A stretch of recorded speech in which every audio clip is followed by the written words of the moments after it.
I have so many conversations in my mind because so many times I want to quit. Sure. But this is what it is. This is what I figured out. I was so afraid of myself that I had to figure out I became a master of my mind. People, when you're afraid of something, you have to master it. That's how you start to overcome it. So what I realized, when I get to that point where I want to quit, everybody, they get to the point where they want to quit. This is what happens. The mind tells you, let's go home. Let's take a warm shower. Let's get some food. This is not right. This is that. If you cannot answer the questions at that moment, because your mind's gonna start giving you all these questions. And if you can't answer them, you're going to quit. I realized at a young age how to change myself was through discipline. In the military didn't teach me that. It was something I realized I had zero discipline, zero self-discipline. And I realized I have to start developing this. And I started really because I was horrible at reading and I was horrible at writing. I have so many learning disabilities, it's not even funny. So I just sit down at the table and spend so much time in this, reading and writing and learning. And that kind of translated over to my self-discipline with working out. So that's where it started. I started when I was about 16 years old and said, well, I have a 4th grade reading level.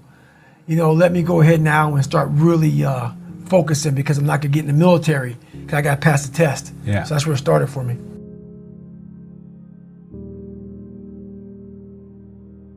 What I realized when I was going through Buds, Ranger School, all this 100-mile race, 200-mile races, pull-up records, my mind would come creeping in. Like when I was doing 4,030 pull-ups at 2,000 pull-ups and my hands were ripped open, my mind said, look, brother, we've done all these other things. You've proven yourself. You're good. If I didn't have the answer to respond to my mind and say why I'm here, why I'm doing this, you will always lose that fight. You have to have the response to what your mind is going to tell you. And another thing about that is self-talk. A lot of people have like these big 4 on mental toughness. All that shit is crap. About self-talk, visualization. It's true, but the thing about self-talk and all these things, they ask me, what do you think about when you're on mile 100 of a 205-mile run? What are you thinking about when you realize you've run for 24 hours and you have 24 more hours to run and you have another 105 miles? What goes through your mind? What do you say to yourself? I want to know. It's more important to own your weaknesses. You got to really triple down on those, man. Because why? You want to become a full human being.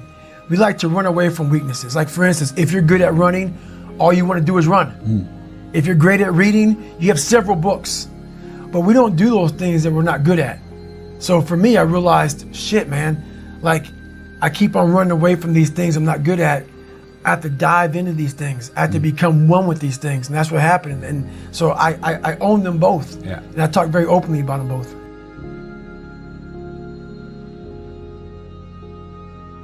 A lot of people think self-talk works. It does, but it doesn't work without the suffering before your mind starts saying we need self-talk. So what I tell myself is I go back to the months and years of preparation to get to that day. And I'm telling myself, the 3:30 in the morning, and I'm looking at my shoes and I want to go out there and run 30 miles. I have to, in that second, in that moment of this self-talk, my mind saying, you got to find more, you got to find more. I once again calm down, go back into my mind, in my cookie jar, I call it, and I have to reflect back on the shit I did to get here. And that becomes my self-talk. Self-talk does not work unless it is real. Most of us lie to ourselves in the self-talk. It doesn't work. It has to be real. It has to be something that you've done to make it really work. There may be some days I get up with poopy pants and I'm like, you know what, man? Fuck this, man. Like, what am I training for? Yeah. I have no race on the docket.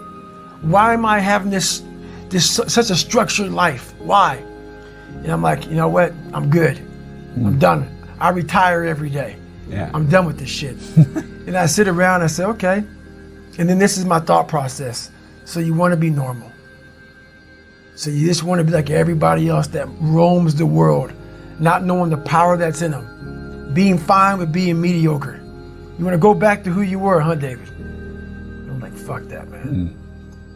And you have that conversation with yourself every day? not every day, it's those bad days. Yeah.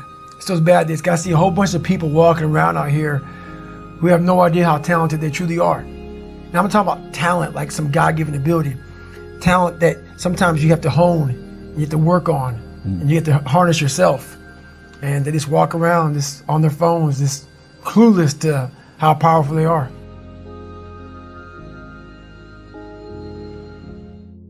The reason why we go back to old habits is because our goals are too lofty. We're not achieving our goals fast enough. So what happens is, you know what? Oh man, we're very impatient nowadays. For me, it was good. I didn't have a phone. I was out of this world by myself. It was a race against David Goggins. It wasn't a race against, God, I want to look good for this person or that person. It was me. I got to change myself. So for me, if I lost 5 pounds in a week, I got a feeling. I allowed myself to feel proud of that. I didn't look at, I got to lose 106 pounds.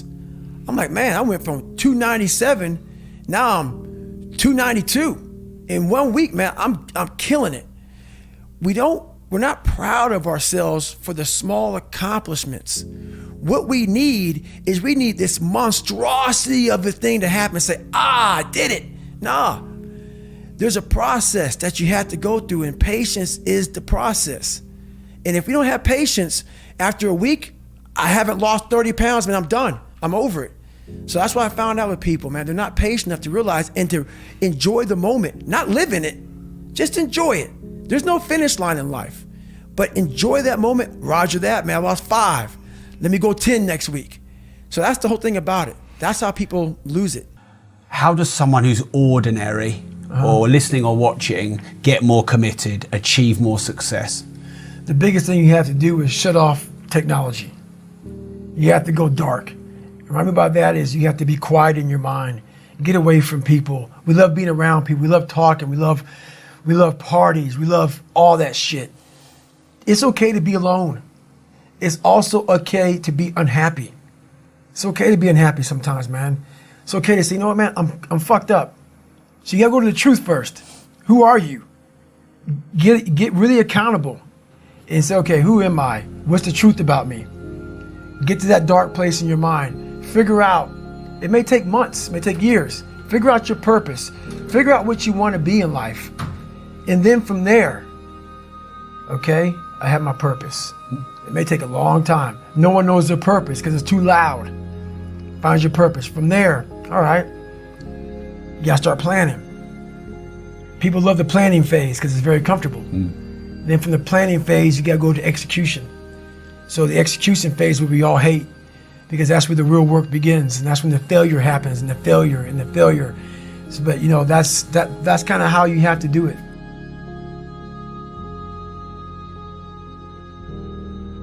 You know what? Being accepted is one thing that killed me. And you have to learn, what do you want in your life? We have so much influence coming at us that we are so lost. We don't know what we want to do because we don't spend enough time with ourselves. You have to learn to shut off a phone, shut off a computer, shut off a TV. And it's okay to sit in a room by yourself in a chair and just think about you, where I want to be, where do I see myself tomorrow, the next year from that. And it takes a lot of self-discipline to be able to do that nowadays, because you want to be so attached to everything. You want to be so caught up with the world. The world's moving too fast. The world's moving so fast that you're trying to keep up to the point where you lose yourself in the world. So you have to take that time and go to that dark place in your mind and discover who you are. Honestly, what's funny about this is people may hear all this and say, God, this guy's such a structured guy, talking about demons, getting over things. That sounds like his whole life. It's true, but I'm the most peaceful person on the planet Earth, even with like the conversation. I gotta go to the gym, I have to do this, I have to do that. Every day I'm winning. Every day I'm winning the other voice in my head. So I'm at peace with myself. The things I do for fun are like me bettering myself. Yeah. I love sports, I love watching sports, but I also love accomplishing and overcoming myself every day. Because every day is a battle. Every day is a battle because your mind wants to choose the path of least resistance every day. But you don't become better by ever doing that. You become normal. And I don't want to be normal. So it may not be a life for everybody, but I find a lot of peace in not being normal in my life.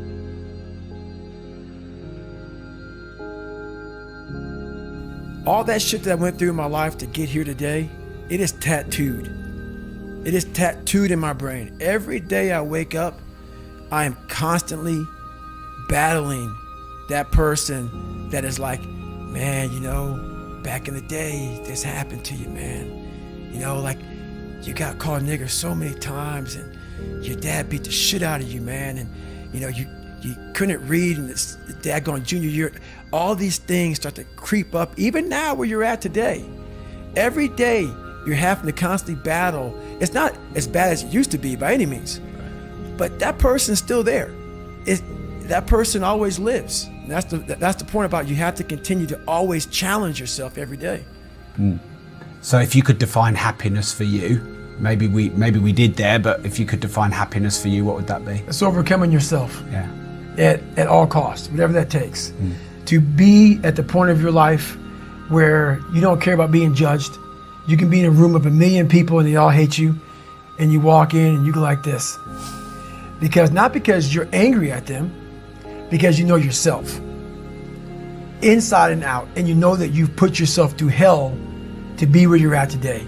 You've walked the walk, you've talked the talk, and you've walked the walk. And that's, to me, what it's all about. It's all about putting those boots on the ground and getting after it every day. And once you do that, you have a feeling about yourself that no one can ever take away or even understand.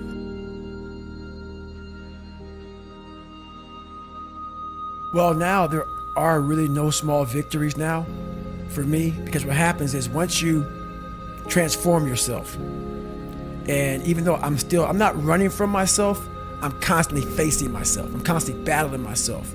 I'm not running from them anymore. I used to, but now I'm constantly battling them. So now what happens is once you get to a point in your life where you're able to be on a podcast or be on a TV show and tell everybody how fucked up you are, I will answer any question you want about me. Anything I did, anything bad, good, ugly, I will tell you. When you get to that point in your life, that's where your real journey begins. And you no longer have to have a small victory to keep you going. You now realize what your purpose in life is. And you realize all this shit's just part of it. But at first, you need all these different tactics to keep you going because you haven't figured it out yet. Once you figure out that you're in a race amongst billions of people that live in this world, you're in a race by yourself. You have a purpose, and it's your purpose, not everybody else's purpose. It is your purpose and only your purpose, and it's your race. So then you're like, hey man, I'm doing my thing. I'm doing it the best of my ability. What's next? There's no longer these small increments to get through life, because once you figure out why you're here, it just becomes a process. Life beat me the fuck up bad.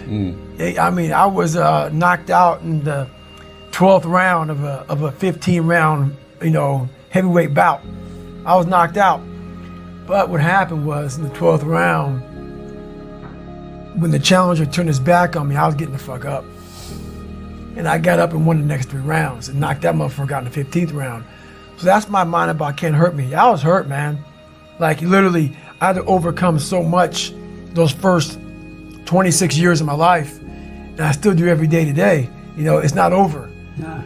But the mentality of can't hurt me is just that. No matter what's in front of you, man, you have to face, you have to confront, you have to overcome and move forward.